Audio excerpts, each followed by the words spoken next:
Good evening, friends. Tonight we'll drift into the ancient sands of time, where the gentle whisper of history carries us back 4,000 years to witness the rise and fall of one of humanity's greatest civilizations. Dim your lights, settle under your blanket, and let the soft glow of your screen be like distant starlight as we journey together to ancient Mesopotamia, where the Babylonian Empire once stood in all its magnificent splendor. Close your eyes if you'd like, or let them rest gently on these words as I tell you the story of kings and queens, of hanging gardens that touched the clouds, and of a civilization that gave us mathematics, astronomy, and laws that still echo through our modern world. If this calm journey helps you unwind and carries you toward peaceful sleep, tap like and subscribe, only if it feels right. When morning comes and you remember this gentle voyage through time, let the cool night breeze of your room become the desert wind that once swept across the great ziggurat of Babylon. And imagine with me as we begin our story in the mists of ancient history. Let me tell you about a time when the world was younger, when the great rivers Tigris and Euphrates flowed through a land that would become the cradle of civilization itself. Picture, if you will, the gentle lapping of water against muddy banks, the soft rustle of date palms in the evening breeze, and the distant sound of children playing in villages that would one day grow into the greatest empire the ancient world had ever seen. That it was around 1894 BCE when a small Amorite tribe, led by a chief named Sumuabum, decided to settle in a modest trading post along the Euphrates River. The settlement was called Babylon Bailey in their tongue, meaning Gate of the Gods. How perfectly fitting that name would prove to be, though none of them could have imagined it then. Imagine yourself there, friends, feeling the warm sand beneath your feet, hearing the gentle murmur of merchants haggling over grain and pottery, the soft bleating of goats, and the rhythmic thud of looms weaving the first threads of what would become a tapestry of empire. The early Babylonians were practical people, much like we might be when organizing our daily lives. They looked at the rich, dark soil left by the annual flooding of their rivers and saw opportunity. They developed irrigation systems that were like the ancient equivalent of smart home technology channels, and canals that automatically distributed water across their fields. You can almost hear the gentle gurgle of water flowing through these earthen arteries, bringing life to barley fields that stretched toward the horizon like golden carpets under the Mesopotamian sun. In those early days, Babylon was just one city-state among many, competing with neighbors like your Uruk and Akkad. Think of it like a collection of small towns today, each with its own mayor and local customs, but all speaking similar languages and worshiping gods with names that sound like poetry when whispered: Marduk, Ishtar, and Lil. The soft chanting of priests in temple courtyards would drift on the evening air, mixing with the laughter of families, sharing meals of fish from the rivers and bread baked in clay ovens that glowed like amber jewels in the gathering. Dusk. Life moved at the pace of the seasons then. Farmers would wake before dawn to tend their fields, their bare feet leaving temporary impressions in soil still cool from the night. Women would gather at wells to fill clay jars with water, their conversations creating a gentle symphony of voices that echoed off ancient walls. Children learned to write by pressing reed styluses into soft clay tablets, creating the world's first homework. Assignments in wedge-shaped cuneiform script that looked like tiny bird tracks preserved in mud. The early kings of Babylon were more like successful businessmen than the mighty rulers they would later become. Sumo-Bum and his successors, Sumulo, Sabium, Applesin, these names feel like a gentle incantation when spoken softly. They focused on trade agreements, building projects, and keeping their small kingdom prosperous. Picture them sitting in simple throne rooms, not the grand palaces of later centuries, discussing grain harvests and trade routes with the same attention we might give to planning a family vacation. Religion was woven into daily life like threads in a tapestry. The great god Marduk wasn't yet the supreme deity he would become. That transformation was still centuries away. Instead, the early Babylonian shared a pantheon of gods and goddesses who controlled everything from the flooding of rivers to the success of business ventures. Evening prayers were offered in homes where oil lamps flickered like captured stars, casting dancing shadows on walls decorated with simple geometric patterns. The city itself grew slowly, organically, like a tree adding rings year by year. Mud brick houses clustered around narrow streets that followed paths worn by countless feet over generations. The famous figuration Ophman-Kalanin, the Tower of Babel of biblical fame, wouldn't be built for centuries yet. Instead, there were smaller temples where the soft sound of bronze bells would chime in the desert breeze, calling the faithful to prayer as the sun painted the sky in shades of rose and gold. Trade was the lifeblood of early Babylon, and merchants were like the neurons of an ancient economic brain, carrying goods and information along routes that connected distant civilizations. Caravans would arrive dusty from journeys across the desert, their camels laden with precious stones from distant mountains, spices that perfumed the air with exotic fragrances, and metals that would be forged into tools and weapons in workshops where hammers rang like irregular heartbeats against anvils. The legal system was already beginning to take shape in these early years, though it wouldn't reach its famous form until the reign of Hammurabi. Early Babylonian law was based on the principle of fairness, an eye for an eye, a tooth for a tooth, but administered with the kind of practical wisdom that comes from people who understood that communities only thrive when everyone feels they're being treated justly. Imagine court proceedings held in the shade of date palms, where judges listened to disputes with the patience of teachers helping children resolve playground conflicts. Women in early Babylon enjoyed more rights and freedoms than they would in many latter civilizations. They could own property, conduct business, and even serve as priestesses in important temples. Picture them moving through the markets with confidence, their voices adding to the gentle din of commerce as they negotiated prices for household goods or discussed the latest news from neighboring cities. The seasons marked time's passage with a reliability that modern people, surrounded by artificial lights and climate control, might find hard to imagine. Spring brought the floods that renewed the soil.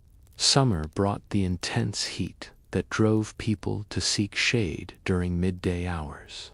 Autumn brought the harvest that would sustain them through winter. And winter brought cool nights when families gathered around fires to tell stories that would be passed down through generations. Education was beginning to flourish. In these early centuries, with scribal schools where young people learned the complex art of cuneiform writing. The soft scratching of reed pens on clay tablets would fill classrooms like gentle rain on leaves. As students copied out multiplication tables, legal codes, and epic poems that captured the imagination and preserved the wisdom of their ancestors. As we drift through these early centuries of Babylonian history, imagine the gentle progression of time like pages turning in a beloved book, each generation built upon the achievements of the one before, adding their own innovations, their own stories, their own dreams to the growing legacy of their The small trading post founded Bisimbum was slowly, quietly, patiently growing into something that would amaze the world. And in the quiet moments of evening, when the day's work was done and families gathered to share simple meals of bread and dates, fish and barley beer, perhaps they sometimes looked up at the stars wheeling overhead in their eternal dance and wondered what the future might hold for their children and their children's children in this place they called the Gate of the Gods. The morning mist rises from the Euphrates as we move deeper into Babylon's story, and I want you to feel that gentle coolness on your skin as we encounter one of history's most fascinating figures. Around 1792 BCE, a young man named Hammurabi ascended to the throne of what was still a relatively modest kingdom. Imagine him as a thoughtful leader, perhaps pacing the simple palace courtyards in the pre-dawn hours, listening to the soft sound of water flowing through irrigation channels and dreaming of something greater than anyone had dared imagine before. Hammurabi wasn't born to be a conqueror in the dramatic sense we might picture from Hollywood movies. Instead, picture him more like a brilliant chess player, someone who could see 20 moves ahead while his opponents were still contemplating their next single step. The sound of his advisors' sandals whispers against stone floors as they hurry to morning councils where strategies are discussed in voices barely above murmurs, like parents planning a surprise party for their children. In those early years of his reign, Babylon was still just one player in a complex political game that stretched across Mesopotamia. To the north lay the powerful kingdom of Assyria, to the south the ancient cities of Ur and Uruk, and to the east the mysterious realm of Elam. Think of it like a neighborhood where each house has its own strong-willed family, and Hammurabi was the young homeowner who quietly began making improvements that would eventually make his property the envy of the entire street. The first decades of Hammurabi's rule were marked by what we might call aggressive diplomacy. He formed alliances with the patience of a gardener tending delicate seedlings, writing letters on clay tablets that were carried by messengers across desert routes, where the only sounds were the soft padding of camel feet and the gentle tinkling of bronze bells. These diplomatic marriages and trade agreements were like invisible threads that would eventually become the ropes that bound an empire together. Picture the great king in his study, not magnificent chamber it would later become, but a simple room where oil lamps cast flickering light across maps drawn on papyrus and clay tablets stacked like ancient filing systems. The soft scratching of reed pens fills the evening air as scribes copy correspondence, their movements as rhythmic and hypnotic as breathing. Hammurabi understood something that many rulers of his time did not, that lasting power comes not from the sword alone, but from the loyalty of people who believe their lives are better under your rule than under any other.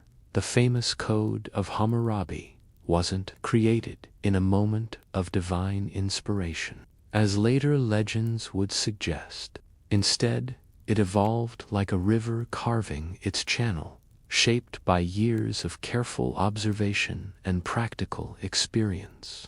Imagine the king walking through the markets of Babylon in the early morning hours, listening to the gentle haggling of merchants, observing how disputes were resolved, noting what made people feel they had been treated fairly. The code that would eventually contain 282 laws was born from these quiet observations.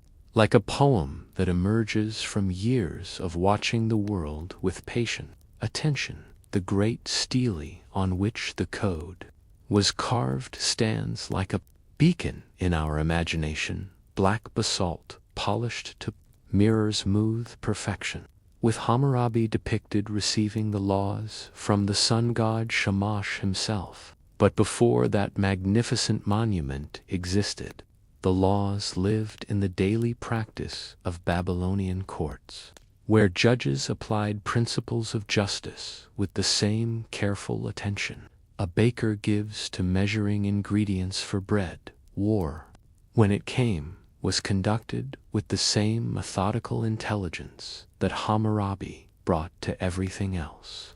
His campaigns against neighboring kingdoms weren't the wild charges of barbarian warriors, but carefully orchestrated movements that combined military force with political manipulation, like a master musician conducting a complex symphony. Picture armies moving across the landscape like slow rivers, their bronze spear points glinting in the morning sun, while behind them came the supply trains that kept them fed and equipped. Logistics as important as courage in determining victory.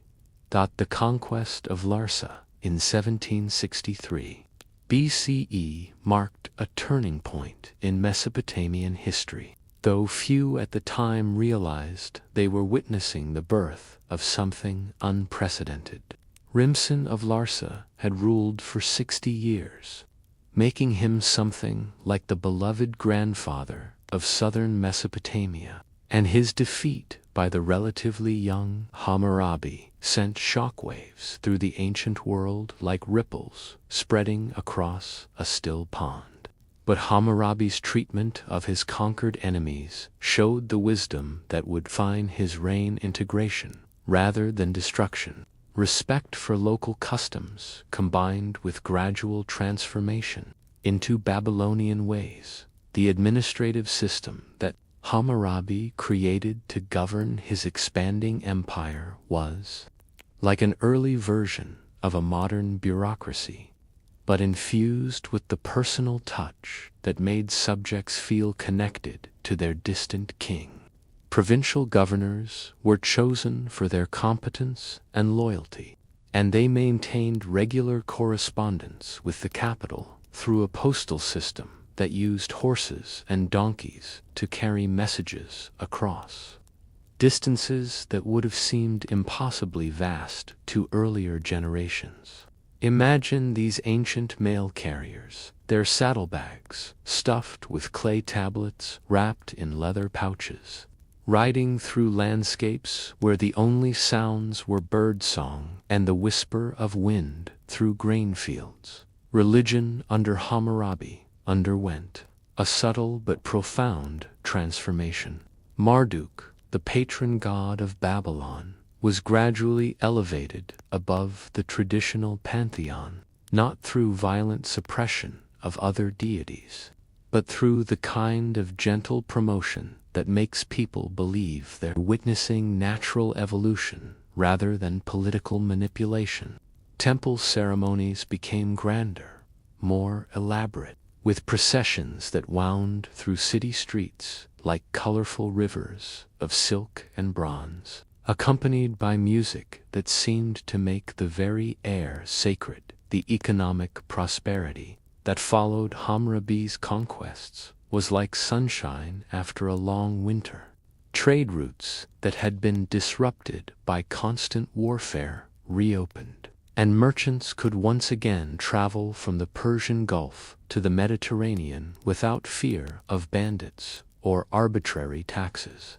The soft sound of counting houses, ancient banks where silver was weighed and recorded provided a gentle counterpoint to the bustle of markets where everything from Indus Valley cotton to Lebanese cedar was available to anyone with sufficient funds.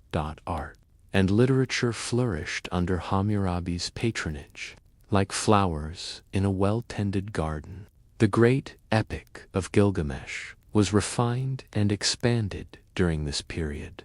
Scribes working by lamplight to preserve stories that captured the imagination and preserved the wisdom of their ancestors. Picture libraries where clay tablets were stored in careful order, each one a repository of human knowledge that would survive for millennia. In the dry soil of Mesopotamia, daily life in Hammurabi's Babylon had a quality of security and prosperity that many of his subjects had never experienced before. Farmers could plan for the future, knowing their fields wouldn't be burned by raiding armies. Artisans could invest time in perfecting their crafts, and families could raise children with confidence that the world would still be stable when those children grew to adulthood. The gentle sounds of normal life, children playing in courtyards,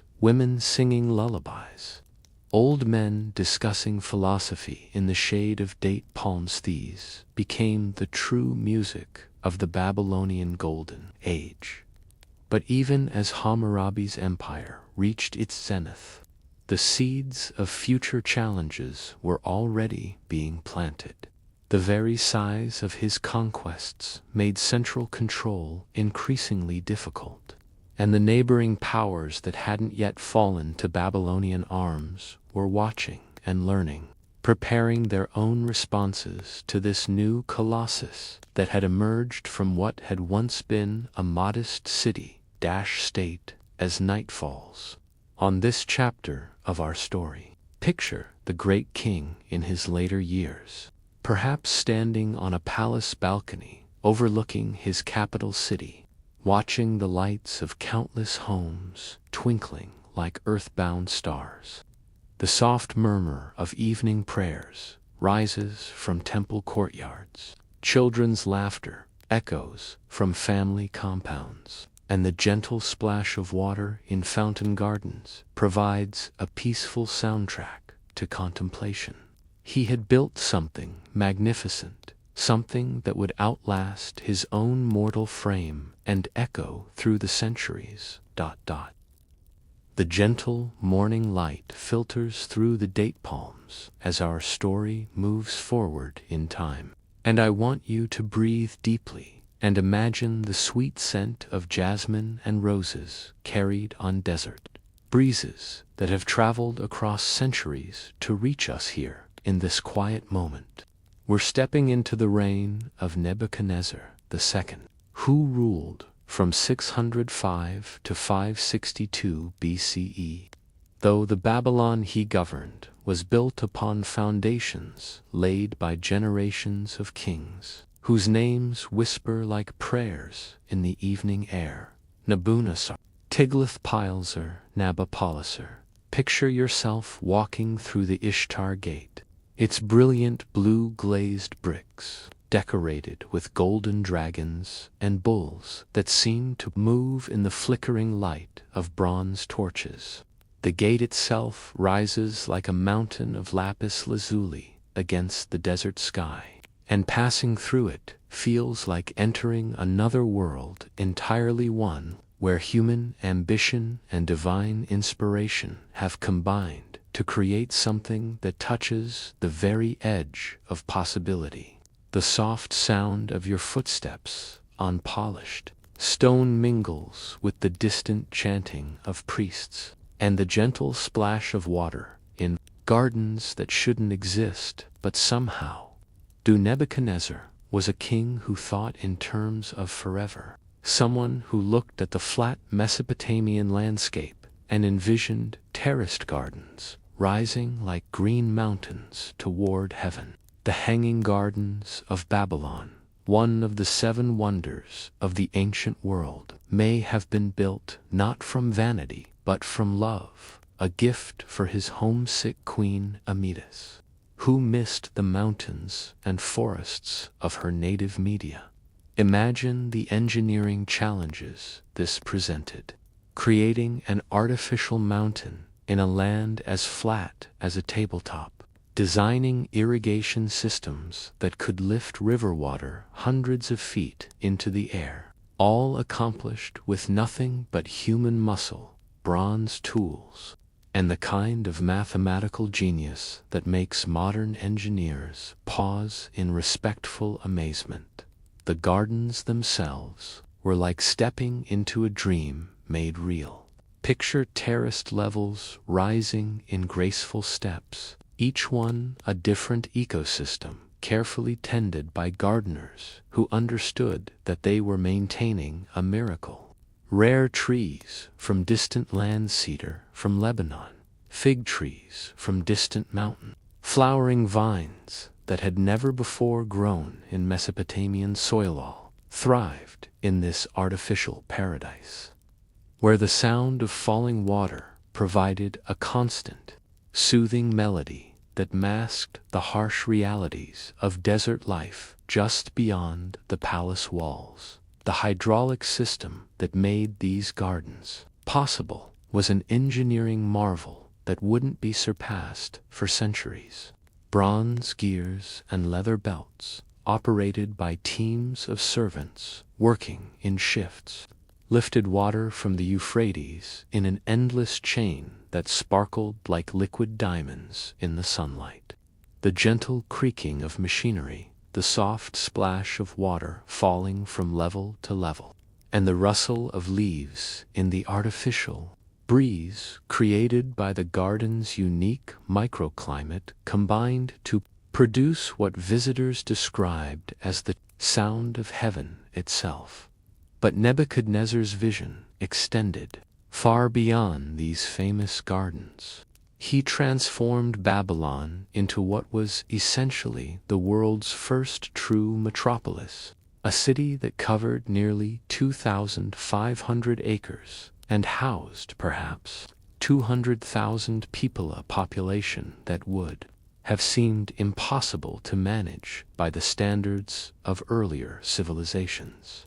Picture streets wide enough for ceremonial processions, laid out in a grid pattern that made navigation logical and efficient, lined with buildings faced in glazed brick, caught and reflected light like precious stones. The great ziggurat of Etamanankath, Tower of Babel of biblical fame, rose during this period like a man-made mountain, dedicated to connecting earth and heaven, standing 300 feet tall and built in 7 levels, each painted a different color and dedicated to a different celestial body.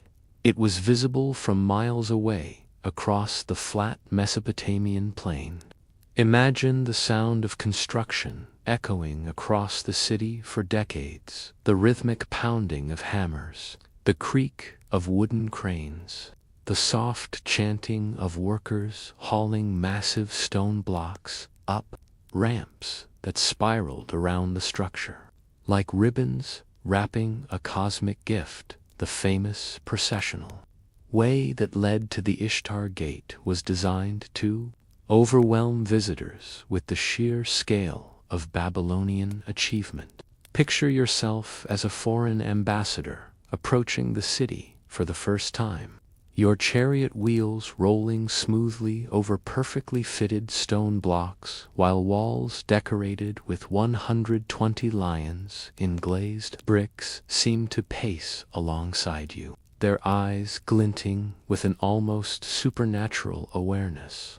The psychological effect was intentional. By the time you reached the throne room, you were already convinced that you were in the presence of a power that transcended normal human limitations. Daily life in Nebuchadnezzar's Babylon had a richness and complexity that wouldn't be matched again for centuries. The city's markets offered goods from across the known world: silk from distant China, ivory from Africa, precious stones from India, amber from the northern forests beyond the Black Sea.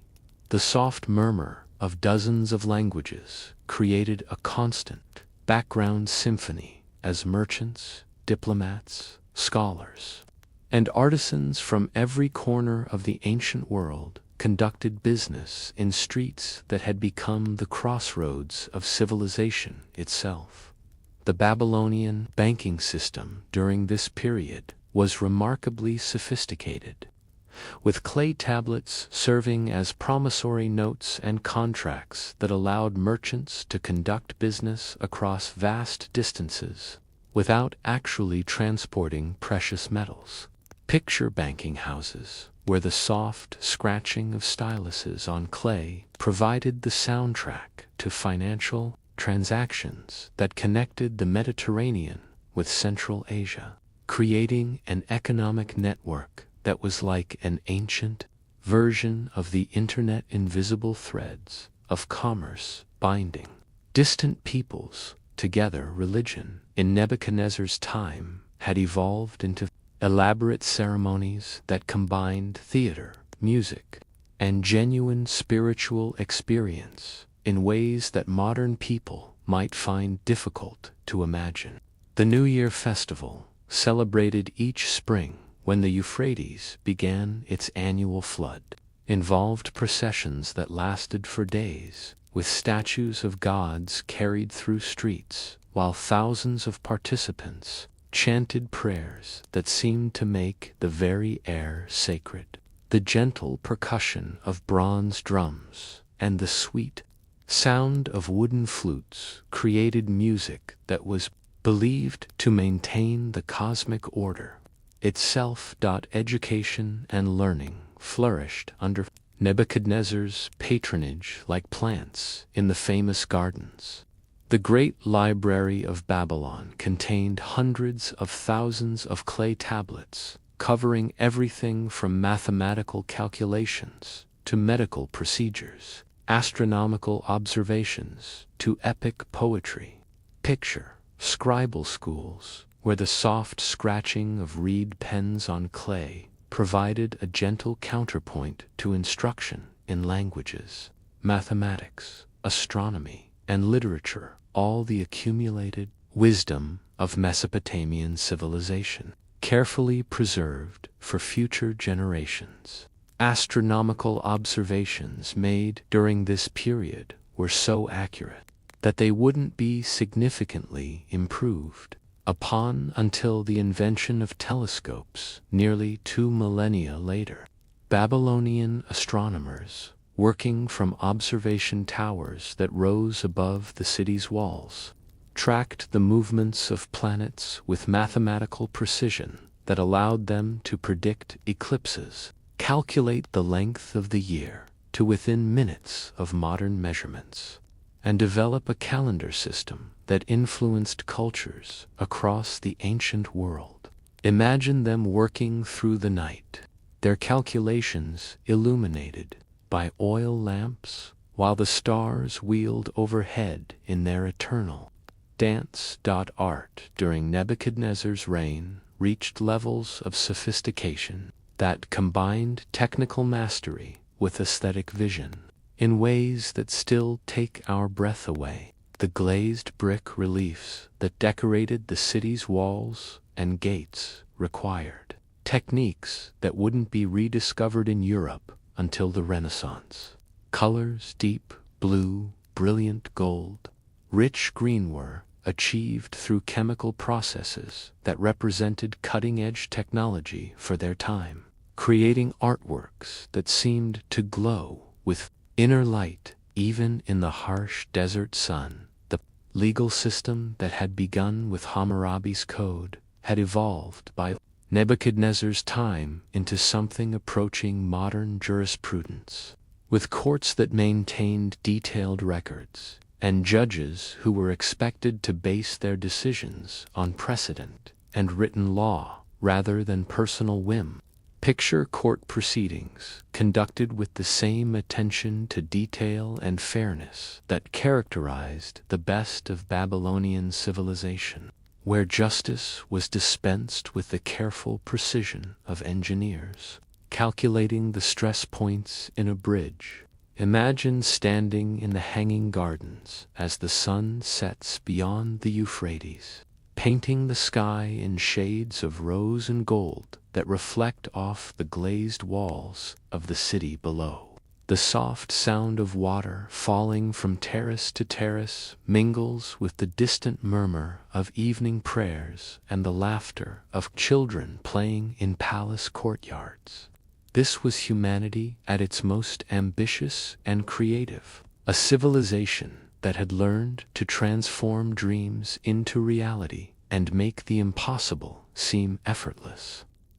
The cool evening air carries the scent of cedar and myrrh as we drift into the intellectual heart of Babylonian civilization, where the gentle scratching of bronze styluses on clay tablets provides the soundtrack to humanity's first systematic attempt to understand the universe itself. Let me guide you into the scribal schools and temple observatories where mathematical discoveries were made that still echo through our modern world, where the soft murmur of scholarly discussion created the foundation for everything from our 60-minute hours to the GPS system that guides us through today's cities.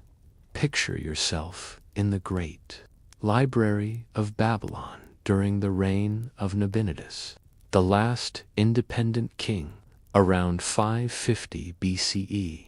The building itself is a marvel of organizations of thousands of clay tablets arranged in careful order, each one labeled and cataloged with the precision of a modern computer database.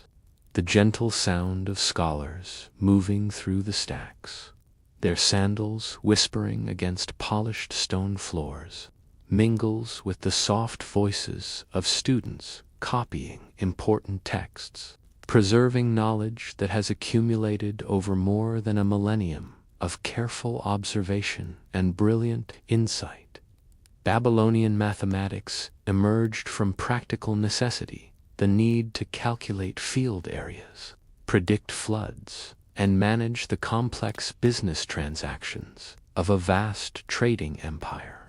But what began as simple arithmetic evolved into something approaching pure mathematical beauty. The Babylonians developed a base 60 number system that was like a Swiss Army knife, efficient and perfectly suited to the complex fractions that emerged from their astronomical observations. Imagine mathematicians working by lamplight, their calculations spreading across clay tablets like musical notation, discovering relationships between numbers that seemed to reveal the hidden architecture of reality itself. The mathematical tablets that survive from this period are like windows into minds that thought about numbers with a sophistication that wouldn't be matched until the Renaissance. They could solve quadratic equations, calculate square roots, work with what we now call Pythagorean triples, all using instead a combination of geometric intuition and numerical relationships that they expressed in cuneiform symbols that looked like poetry written by the gods themselves. It was in astronomy that Babylonian intellectual achievement reached its true pinnacle. Picture the observation towers rising above the city walls, their flat roofs equipped with bronze instruments for measuring celestial movements with precision that still amazes modern astronomers. The soft sound of bronze gears turning as astronomers adjusted their observation devices mingles with the whispered calculations as they tracked the wandering stars, the planets, whose irregular movements across the sky seemed to hold the key to understanding divine will and human destiny. The Babylonian astronomers were the first to realize that celestial movements followed predictable mathematical patterns. They discovered that Venus returns to the same position in the sky every 8 years, that eclipses follow cycles of 223 lunar months, that the precession of equinoxes creates a great celestial year lasting 25,920 years. These discoveries weren't just academic achievements, they were windows into what the Babylonians saw as the mind of the gods, mathematical harmonies that governed everything, from the flooding of rivers to the rise and fall of kings. The ephemeris tables they created detailed predictions of planetary positions extending centuries into the future were calculated with accuracy that wouldn't be improved upon until the invention of mechanical computers. Picture scribes working in teams, each one responsible for different aspects of the calculations. Their work coordinated with the precision of a modern research laboratory. The gentle rhythm of styluses on clay created what was essentially the world's first scientific collaboration, with generations of astronomers building upon the work of their predecessors like musicians, adding new movements to an eternal symphony. Medical knowledge in Babylon combined empirical observation with mathematical precision in ways that created the foundation for systematic healthcare. Babylonian physicians maintained detailed records of symptoms and treatments, noting success rates and refining their techniques with the same careful attention to data that characterized their astronomical work. Picture medical schools where the soft voices of instructors combine with the scratching of as students copy prescriptions and surgical procedures that had been refined through centuries of careful practice. The pharmacological knowledge preserved in Babylonian medical tablets represents humanity's first systematic attempt to understand how plants and minerals could be used to heal the human body. They identified hundreds of medicinal substances, developed complex preparations that combined multiple ingredients in precise proportions, and created treatment protocols that show sophisticated understanding of how different conditions required different therapeutic approaches. Imagine apothecaries where the gentle sound of grinding mortar mingles with the soft bubbling of distillation apparatus, creating medicines that were like early versions of modern pharmaceuticals. Architecture during this period combined mathematical precision with aesthetic vision to create buildings that were both beautiful and structurally sound.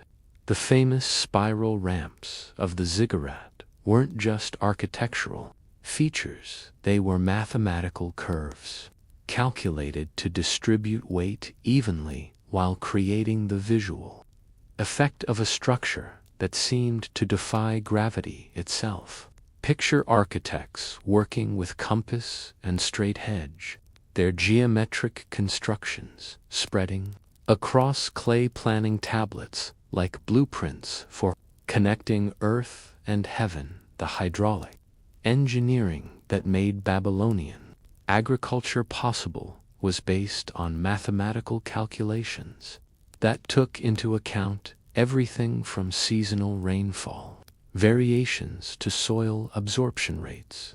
Canal systems were designed with gradients calculated to maintain steady water flow without erosion, with distribution networks that allocated water resources according to mathematical formulas that ensured fairness while maximizing agricultural productivity. Imagine engineers standing in fields at dawn, measuring water levels and adjusting gate mechanisms with the precision of modern technicians, maintaining a power grid. Literature and poetry in late Babylonian civilization showed the influence of mathematical thinking in their sophisticated use of meter, rhyme, and structural patterns.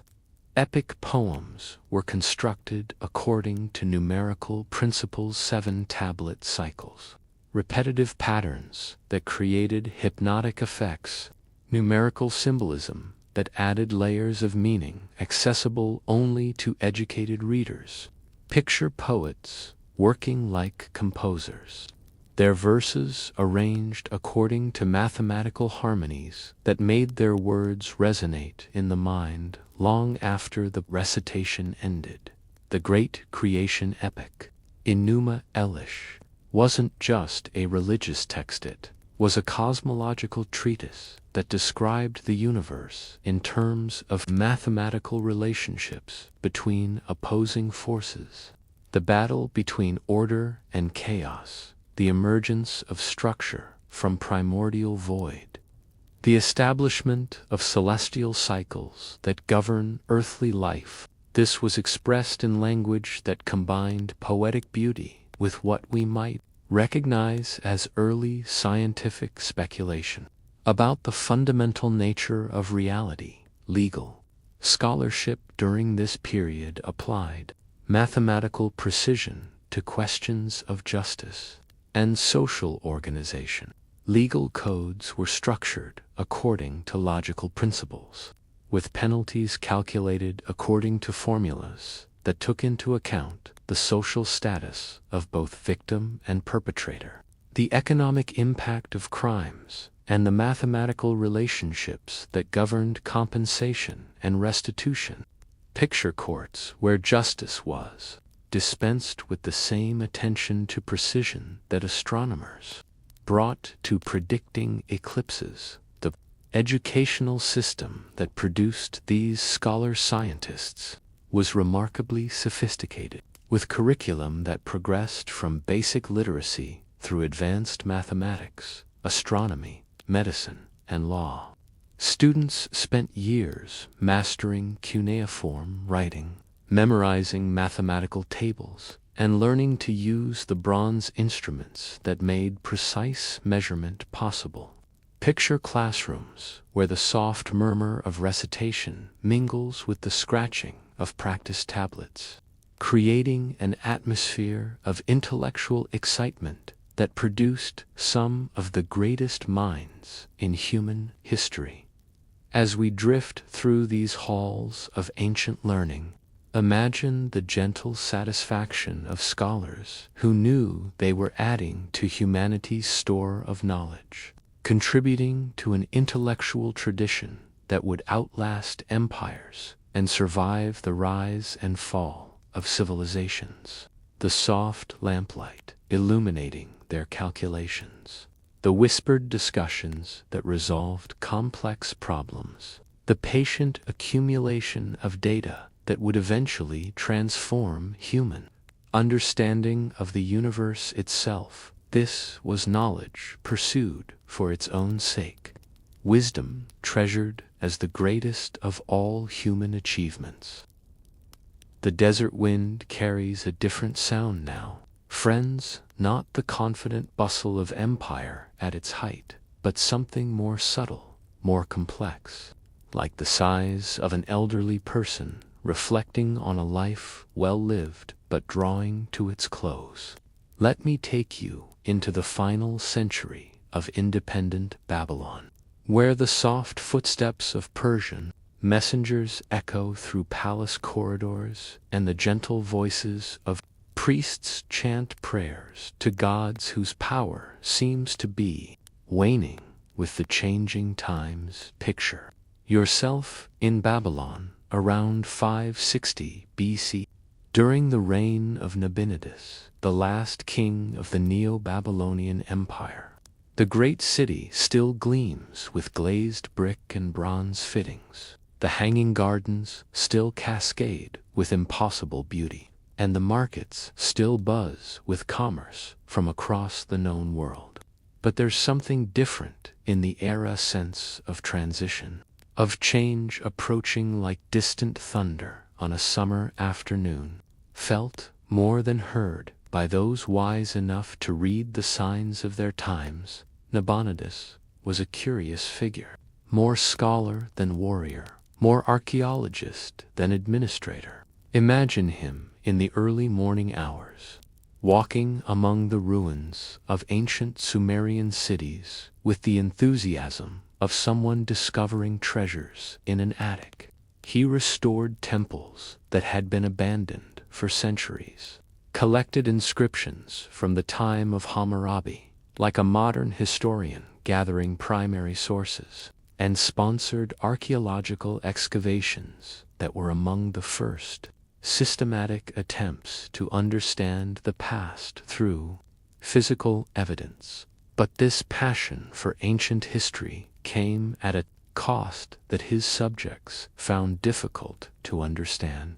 While Nabonidus was exploring ruins in the Arabian desert or restoring forgotten temples, the day-to-day administration of his empire suffered from what we might diplomatically call benign neglect. Picture palace officials waiting for decisions that never came, provincial governors sending urgent messages that received responses weeks or months late, if at all. The gentle efficiency that had characterized earlier Babylonian administration was gradually giving way to something that felt increasingly like drift.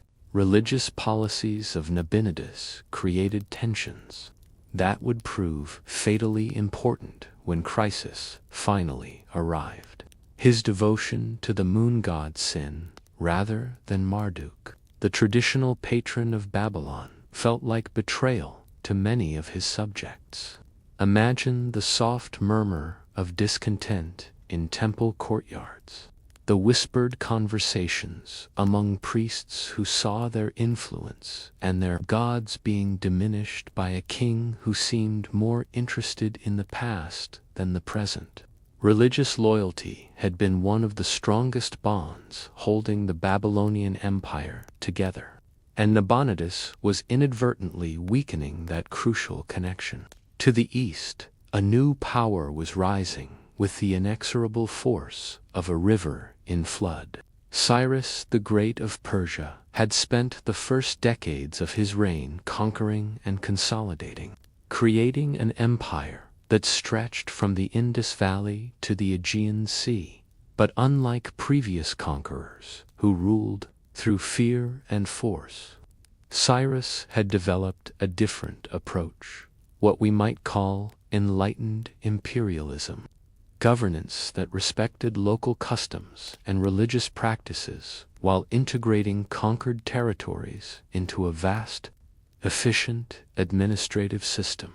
The Persian method of conquest was almost seductive in its gentleness. Picture Persian diplomats arriving in Babylonian cities, not with threats, but with promises of religious freedom, of respect for local laws, of prosperity under Persian rule that would exceed what they had known under their own kings. The soft voices of these negotiations, conducted in palace rooms where oil lamps cast flickering shadows on richly decorated walls, were perhaps more dangerous to Babylonian independence than any army could have been. Cyrus understood something that many conquerors throughout history have missed, that people will accept new rulers if they believe their lives will be better as a result. The Persian Empire offered something that late Babylonian rule increasingly did not: competent administration, religious tolerance, and economic opportunity. Imagine Babylonian merchants calculating the potential profits from Persian trade routes, priests considering the advantages of Persian religious policy, and administrators contemplating careers in a more efficiently run imperial system. The famous Cyrus cylinder, discovered in the ruins of Babylon in 1879, gives us insight into the Persian propaganda that accompanied their conquest. Written in both Akkadian and Persian, it presented Cyrus not as a foreign conqueror, but as a liberator chosen by Marduk himself to restore proper worship and just government to Babylon. Picture scribes working by lamplight to produce copies of this document, their styluses scratching across clay tablets that would carry this message throughout the empire like an ancient press release announcing regime change. When the Persian army finally approached Babylon in 539 BC, the city's fall was almost anticlimactic. There were no desperate sieges, no heroic last stands, no walls broken by catapults or gates burned by Greek fire. Instead, there was something that might have been more devastating to Babylonian prides. The city opened its gates voluntarily, welcoming Cyrus as the legitimate successor to Nebuchadnezzar and the rightful heir to Mesopotamian imperial tradition. The transition from Babylonian to Persian rule was managed with a sophistication that speaks to the administrative genius of both civilizations. Existing governmental structures were largely preserved. Babylonian officials were retained in their positions, and local religious practices were not just tolerated but actively supported. Picture the same scribes continuing their work in the same offices, the same priests conducting the same ceremonies, the same merchants conducting the same business, all under new management that seemed determined to prove that imperial rule could be beneficial rather than oppressive. But beneath this smooth transition, something essential was changing. Babylon was no longer the center of its own universe, no longer the place where crucial decisions were made. Instead, it was becoming a provincial capital in someone else's empire. Important, but no longer autonomous. Prosperous, but no longer independent. Imagine the psychological adjustment this required, like a CEO becoming a department head, retaining influence and respect, but no longer having ultimate authority over the organization's direction. The cultural impact of Persian rule was subtle but profound. Zoroastrian religious concepts began to influence Babylonian thought, introducing ideas about cosmic dualism and final judgment that would eventually flow into Judaism and, through that channel, into Christianity and Islam. Picture philosophical discussions in temple schools where the gentle voices of scholars explore new concepts of good and evil, divine justice and human responsibility, creating intellectual syntheses that would influence human thought for millennia to come. Art and architecture under Persian rule maintained Babylonian traditions while incorporating Persian elements in ways that created new aesthetic vocabularies. The famous Persian gardens, ancestors of the Islamic paradise gardens that would later spread across the world, combined Babylonian hydraulic engineering with Persian aesthetic sensibilities to create spaces that were both technically sophisticated and spiritually meaningful. Imagine walking through these hybrid gardens where the sound of falling water mingles with the rustle of leaves from trees, chosen for their symbolic as well as aesthetic significance. The astronomical and mathematical traditions that had been Babylon's greatest Intellectual achievements continued to flourish under Persian rule, but with a different character. Rather than being expressions of Babylonian imperial glory, they became contributions to a larger Persian imperial project that valued knowledge for its practical applications in governance and commerce. Picture astronomers working in the same observation towers, making the same careful measurements, but knowing that their discoveries would be shared across an empire that stretched from India to Greece. Literature during this period reflects the complex emotions of a people who had lost political independence but retained cultural significance. Epic poems and historical chronicles show a kind of nostalgic pride in past achievements, combined with pragmatic acceptance of present realities. Imagine poets working by lamplight, their verses capturing the bittersweet experience of a great civilization learning to live as part of something larger than itself. As we move through these decades of transition, picture the elderly citizens of Babylon who remembered the great days of Nebuchadnezzar, telling stories to grandchildren who would grow up as Persian subjects. The soft voices of these intergenerational conversations, conducted in courtyards where date palms provide shade from the desert sun, carry both pride in past achievements and hope for future prosperity under new rulers who seemed to understand that empires succeed not through force alone but through the consent of the governed.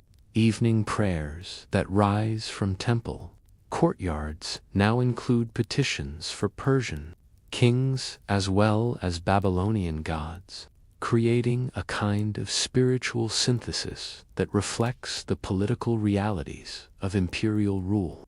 The gentle sound of bronze bells calling the faithful to worship mingles with the distant sounds of Persian military exercises, creating a soundscape that captures the complex emotions of a people learning to balance tradition with adaptation, independence with integration, past glory with present opportunity.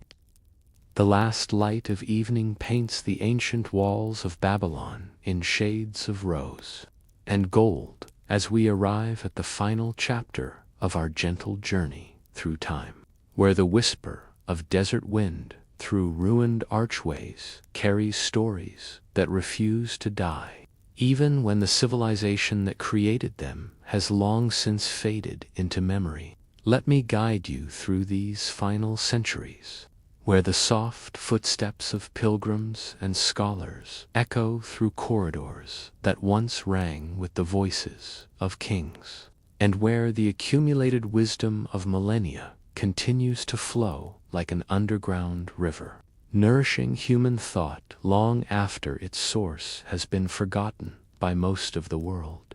Picture yourself standing in Babylon during the reign of Darius the Great, around 500 BCE, when the city had become the administrative capital of the wealthiest province in the Persian Empire. The great structures built by Nebuchadnezzar still dominate the landscape. Ishtar Gate still gleams with its glazed brick dragons and bulls. The hanging gardens still cascade with impossible beauty, and the ziggurat of Etemenanke still rises like a man-made mountain toward the desert sky. But there's a different quality to the sounds that fill the air, less the confident bustle of imperial capital, more the thoughtful murmur of a great library where knowledge is preserved and transmitted, rather than actively created. The Babylonian scribal schools continue to operate under Persian rule, but their focus has subtly shifted from training administrators for a Babylonian empire to preparing scholars who will carry Mesopotamian learning throughout the vast Persian domains. Picture classrooms where the soft scratching of styluses on clay tablets provides the soundtrack to instruction in mathematics, astronomy, medicine, and law, the accumulated wisdom of 3 millennia of Mesopotamian civilization being carefully copied, translated, and adapted for transmission to distant lands where different languages and different gods hold sway.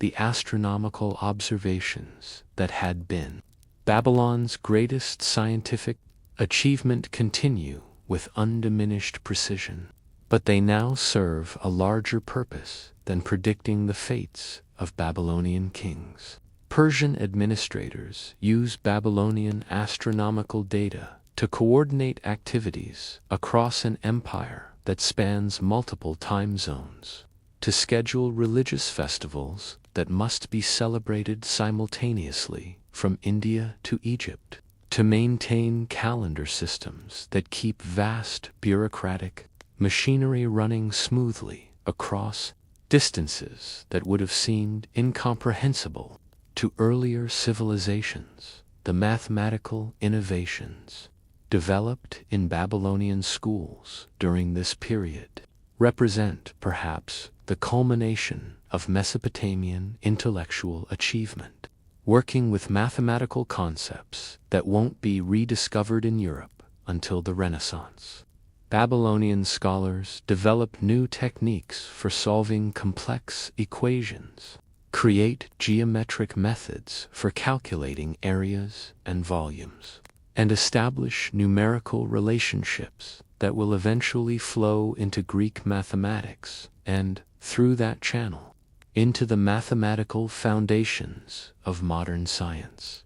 Picture the Great Library of Babylon during these centuries as something like an ancient version of a modern research university, where scholars from across the known world come to study in collections that represent the accumulated learning of human civilization. The gentle murmur of scholarly conversation in dozens of languages creates a background symphony to the soft sound of clay tablets being carefully arranged and catalogued, creating intellectual resources that will survive the fall of empires and the rise of new civilizations. But political tensions are building beneath this surface of scholarly tranquility. The Persian Empire, for all its administrative efficiency and cultural tolerance, is still a foreign rule imposed on peoples who remember their own independence. In Babylon, this tension manifests itself in periodic revolts that combine political resistance with religious revival attempts to restore not just Babylonian independence, but the worship of Babylonian gods, according to ancient traditions that predate Persian influence.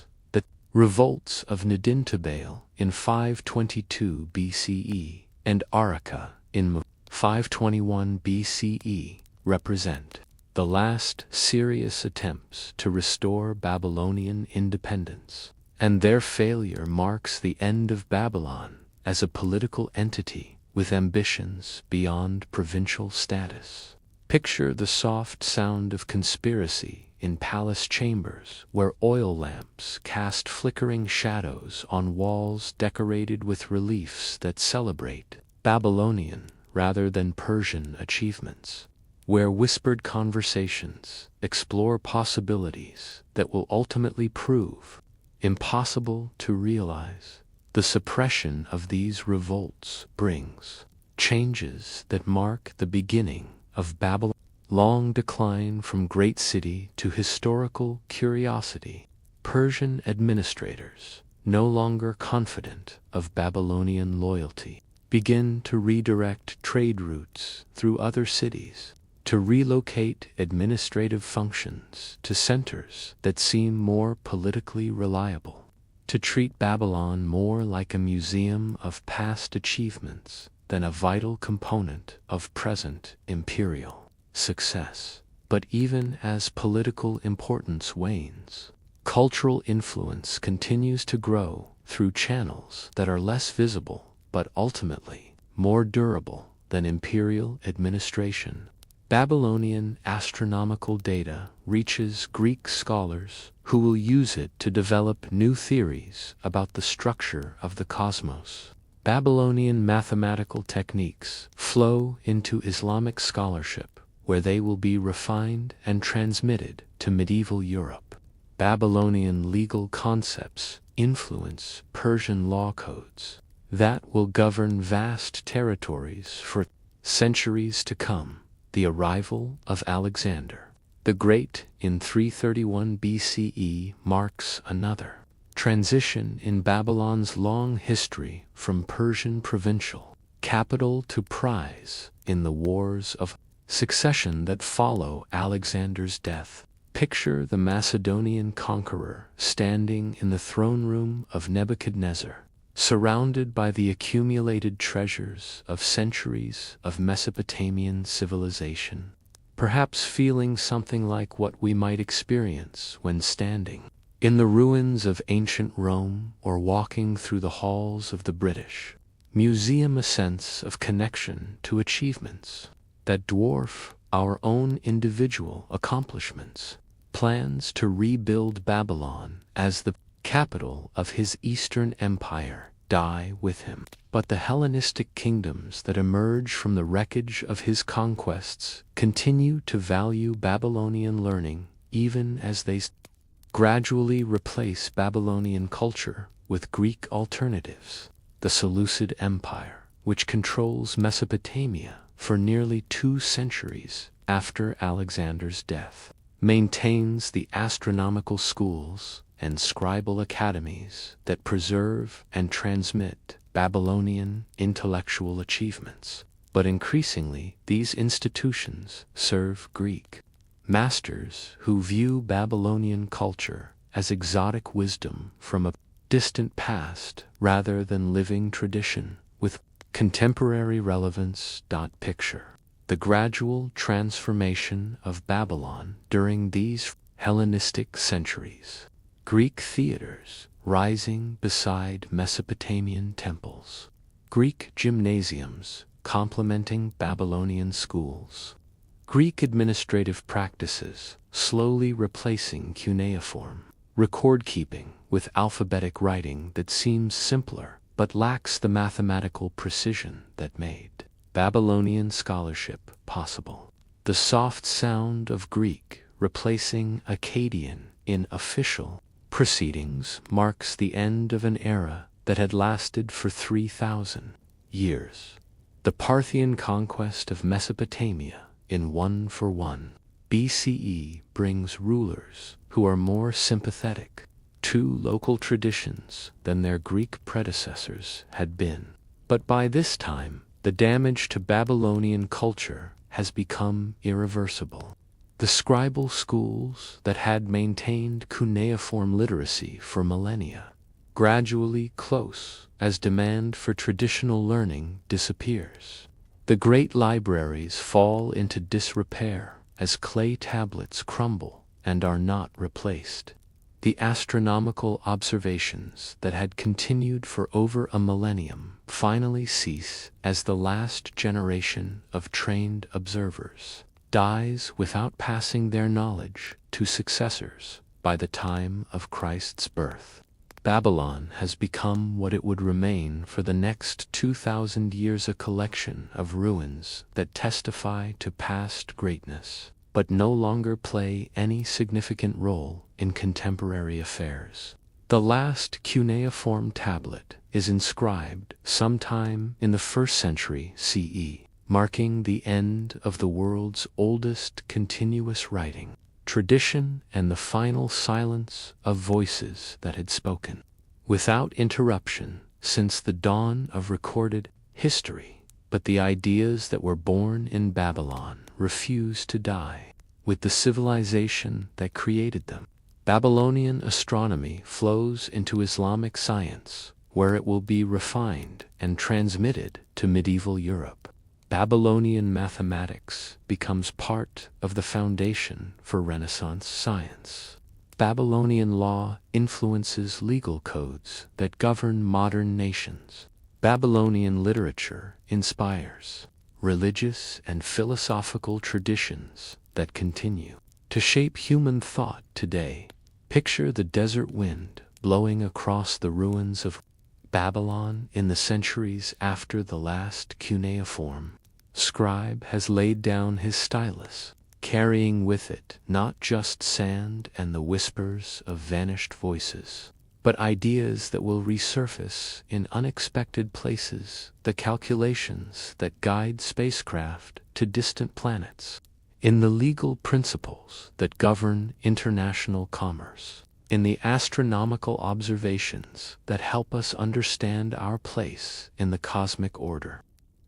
The Hanging Gardens may have crumbled, the Ishtar Gate may have been carted away to museums in distant lands, and the Great Ziggurat may have been reduced to a mound of ancient bricks, but the intellectual achievements of Babylon continue to live in every clock that divides hours into 60 minutes, every mathematical equation that uses place notation, every legal code that assumes the principle of proportional justice. As our gentle journey through Babylonian history draws to a close, imagine yourself standing in the ruins of the ancient city at sunset, when the desert wind carries the scent of sand and the distant memory of jasmine from gardens that bloomed 4,000 years ago. The soft sound of that wind through broken archways seems to whisper stories of kings and queens, of scholars and scribes, of ordinary people who lived extraordinary lives in a time when humanity was young, and the future seemed as unlimited as the stars that wheel overhead in their eternal dance. May these memories of vanished glory guide you into peaceful dreams, friends, where you can walk through hanging gardens that still bloom in the realm of imagination, where the soft sound of water falling from terrace mingles with the gentle voices of ancient scholars still debating questions that matter as much today as they did when Babylon was young, and the world was full of wonders that seemed to touch the very edge of heaven itself. If you drifted off during our journey through the sands of time, let me know in the comments below how far you traveled before sleep carried you away to dreams of ancient cities and forgotten kingdoms. Sweet dreams, dear listeners, and may the wisdom of ages past bring you rest and renewal in the quiet hours of the night.